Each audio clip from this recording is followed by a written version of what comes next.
দেশের শিক্ষা প্রতিষ্ঠানগুলোর ভবন নির্মাণের দায়িত্ব শিক্ষা প্রকৌশল অধিদপ্তরের, কিন্তু এই প্রতিষ্ঠানকে কেন্দ্র করে একসময় টেন্ডারবাজি, মারামারি, হানাহানি চিত্র হরহামেশাই দেখা যেত। কিন্তু পুরো অধিদপ্তরকে তথ্য প্রযুক্তির আওতায় নিয়ে আসার ফলে প্রতিষ্ঠানটির পুরনো সেই চিত্র পাল্টে গেছে, বেড়েছে কাজের গতিও। জুবায়ের মাহমুদের প্রতিবেদন। শিক্ষা কার্যক্রমে গতি আনতে চাহিদা অনুযায়ী প্রতি বছরই নতুন নতুন ভবন নির্মাণ করছে সরকার। এরই মধ্যে গত ৮ বছরে সারা দেশে নির্মাণ করা হয়েছে ৭,৮৫১টি হাই স্কুল, ৯৭৭টি কলেজ, ৩,২০০টি মাদ্রাসা এবং ৫টি বিশ্ববিদ্যালয়।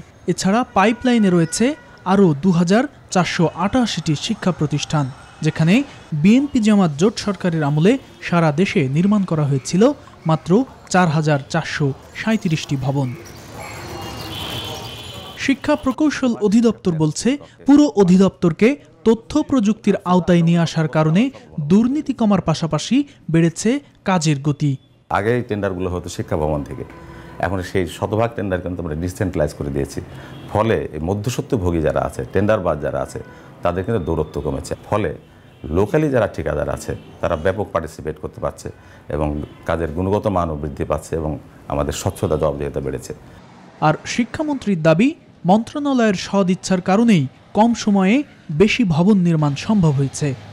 আমি এসে দেখি যে এখানে আমাদের কারেন্ট চার্জ যে শুধুমাত্র ওই ডিপার্টমেন্টের লোক এক্সিকিউটিভ ইঞ্জিনিয়ার হইতে পারে, আর উপরে যেতে পারে না।